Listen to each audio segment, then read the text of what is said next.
स्वागत छ मेरो युट्युब च्यानलमा। आज म फेरि पनि तपाईहरूको समक्ष क्लास 10 को कम्पल्सरी म्याथको चाहिँ सर्कलको अनसिन थ्योरम लिएर आएको छु, जुन चाहिँ यहाँ यस प्रकारको रहेको छ। इन द गिभन फिगर एउटा हामीलाई फिगर दिएको छ र यो फिगरमा एबी प्यारलल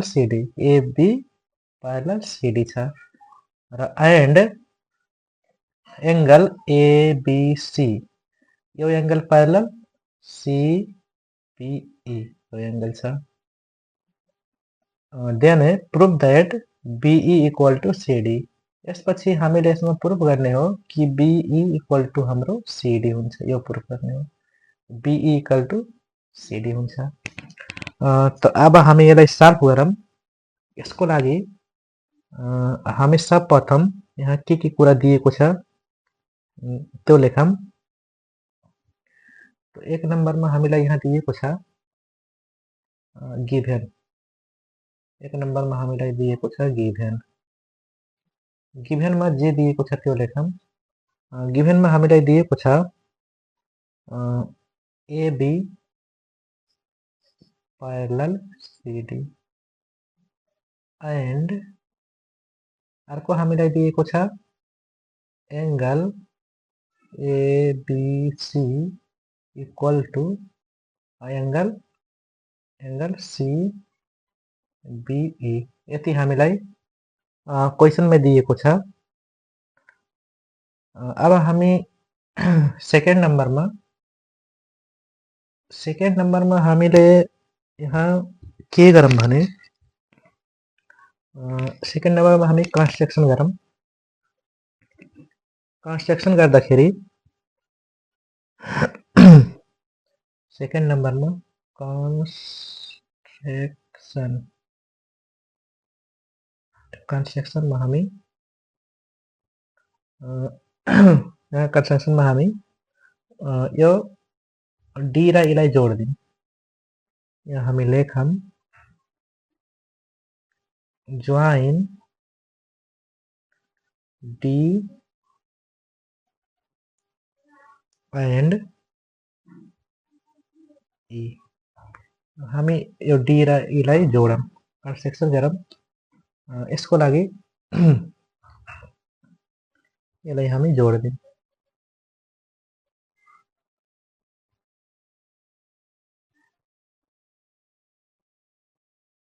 यसलाई हामी यसमा जोड्दिउँ। यसपछि प्रूफ। यसपछि थर्ड नम्बरमा टु प्रूफ। यसमा हामीले प्रूफ गर्ने हो। माथि नै दिएको छ बीई इक्वल टू सीडी। यो हाम्रो बीई इक्वल टू सीडी छ। यही हामीले प्रूफ गर्ने हो। यसपछि अब हामी 4 नम्बरमा प्रूफ। अब यसलाई हामी प्रूफ गरौँ। प्रूफ गर्नको लागि हामीलाई यहाँ एक नम्बरमा हामीले लेखौँ angle ABC equal to angle ABC. यो एंगल एबीसी इक्वल टू यो एंगल अल्टरनेट एंगल। अब हामी लेखौँ एंगल बीसीडी। इसको हमें रीजन दिन्छौं बिंग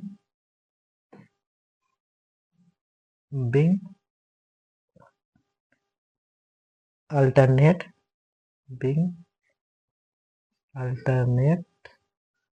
एंगल। यो चाहिँ यहाँ हेरौं भने पैरेलल लाइन हो हाम्रो। यो पैरेलल लाइन भएको कारणले गर्दा यो हाम्रो अल्टरनेट एंगल हो। यसपछि अर्को हामी सेकेन्ड नम्बरमा हामी लेखौं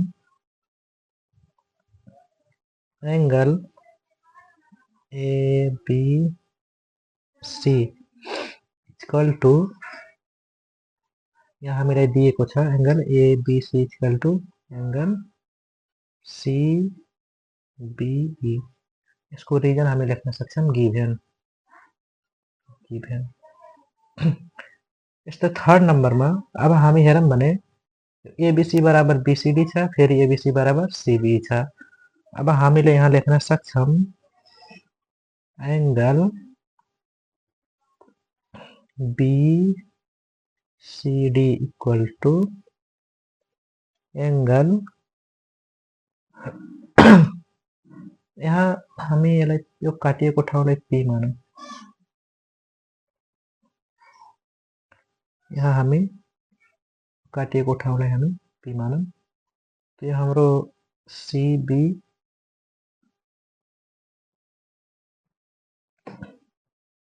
यहाँ हामीलाई दिएको छ सीबीई, यहाँ हुन्छ CBE.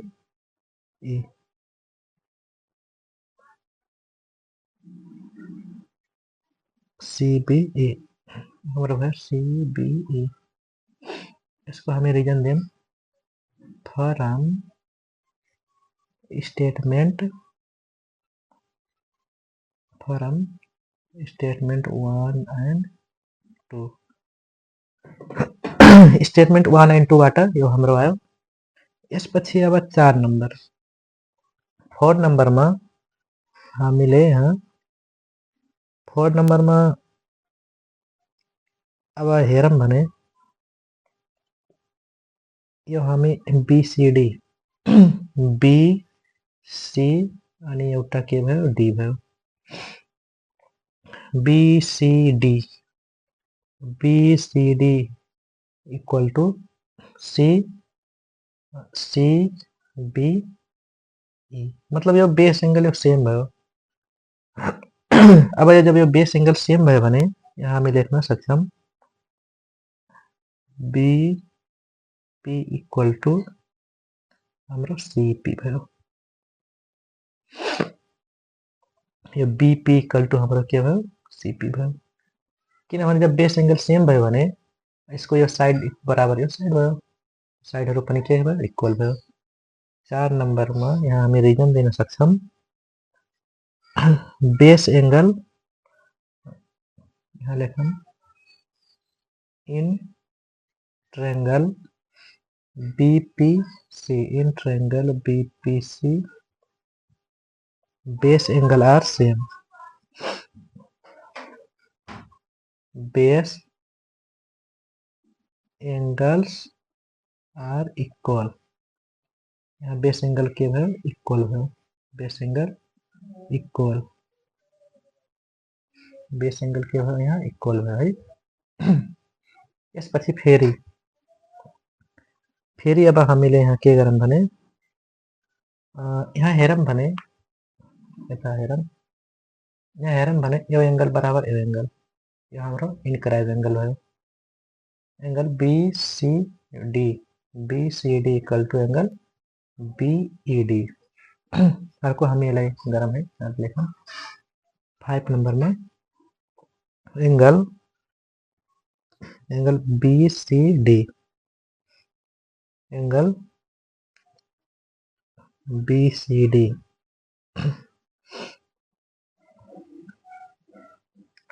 Angle BCD equal to angle BED, angle BED. यहाँ हामी रीजन दिन सक्छौं यो हाम्रो यो incline angle both are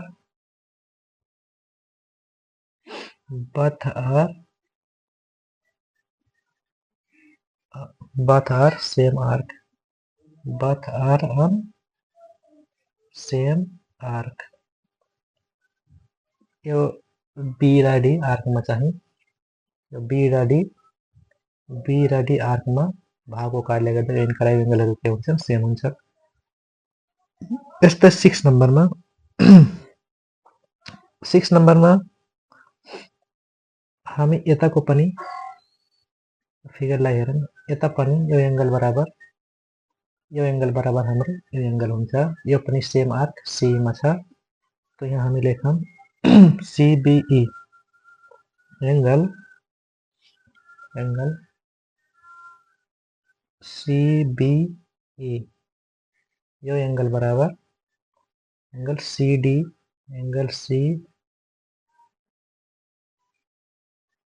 angle C D E यो पनि त्यही रिजन भयो both are on same arc यो पनि के छ सेम आर्कमा छन् यसपछि 7 नम्बरमा हेरौँ भने अब हामीले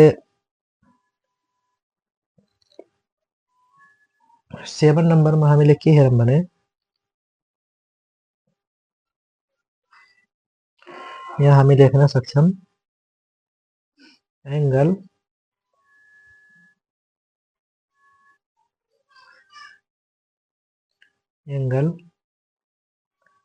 be E D angle B E D equal to angle B E D equal to angle B E D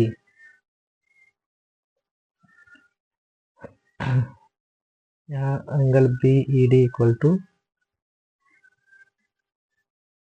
angle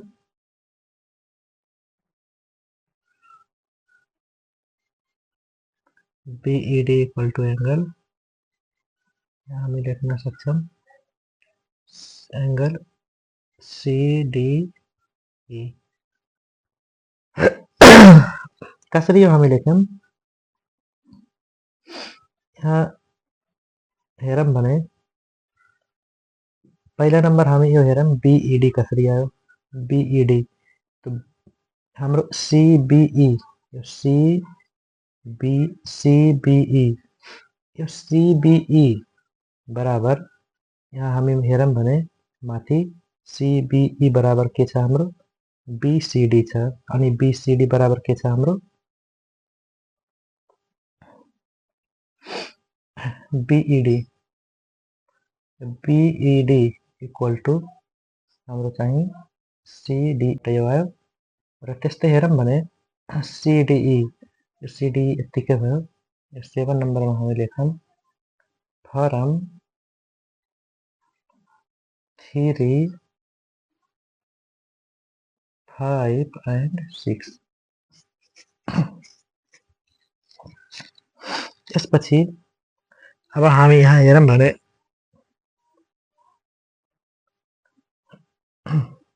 B.Ed फेरि फिगरमा हेरौं है बीईडी बीईडी बीईडी यो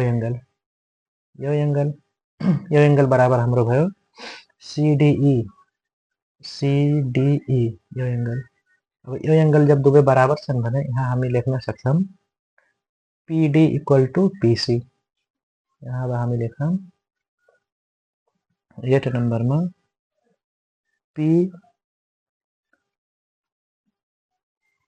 पीडी इक्वल टू पीसी यो पनि त्यही हामी रिजन दिउँ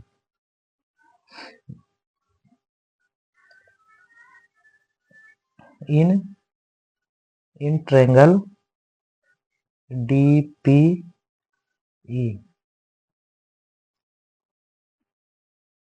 base angle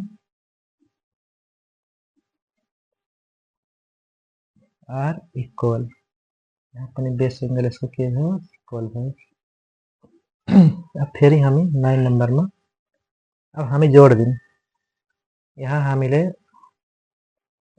स्टेटमेन्टलाई यहाँ जोडौं बीपी यो जोडौं है यहाँ BP plus PE equal to यता पनि हामी जोडौं सीपी प्लस पीडी यो 9 नम्बर एडिङ हामी 4 and 8 अब यो सबलाई हामी जोड दिउँ भने यहाँ BB plus PE BP plus PE यो हाम्रो के भयो बीई भयो यो हाम्रो 10 नम्बरमा यो भयो BE इक्वल टू यता पनि CD भयो 10 नम्बरमा कहाँबाट आयो फारम यो फारम हामी 9 यही हाम्रो प्रुफ भयो हेन्स प्रुफ्ड